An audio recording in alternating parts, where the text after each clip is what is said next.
recent demolitions of illegal houses in Belvedere have created quite a stir in Harare. At what point did the city council realize the houses were illegal? Who are the faces behind the allocation of those residential stands? And why wait until the construction is done? These are some of the questions that remain unanswered. Wadzanai Sansole gives us more in the following report.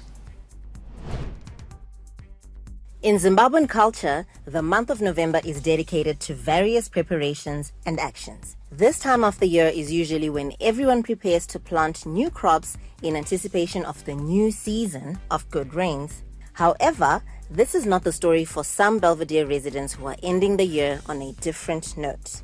Some may wonder, were the residents given adequate notice before their homes were demolished? We save you notice to stop whatever you are doing. You yourself know you don't have permission, you have no approved plan, you have nothing, and once we give you a 48-hour notice, we are then going to come and enforce that demolition unless stopped by a competent court. But why not block construction at the beginning to save time and resources? Well, this is not the first time. This is the third time that these houses have been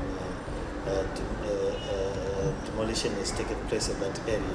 But what we noticed is that because of the wait and the hesitance, more and more people were being emboldened to violate the law, and realized that if we do not nip this in the bud, it was going to continue, and people were being misled that the council is agreeing to the construction of houses without a plan, an approved plan, without inspections, without any facilities.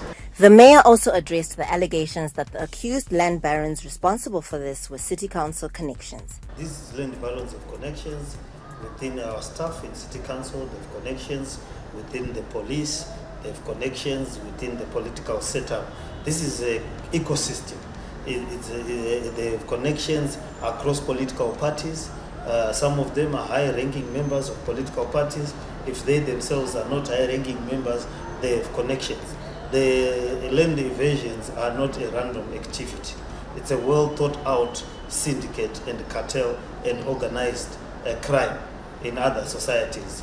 Unfortunately, our legislature is taking time to introduce laws that deal with organized crime at that level.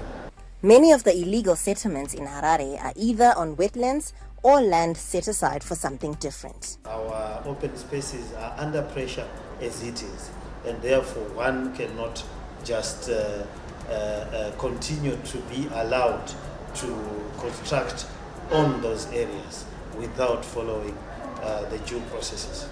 As mixed feelings of concern and justice float, citizens can only watch in awe.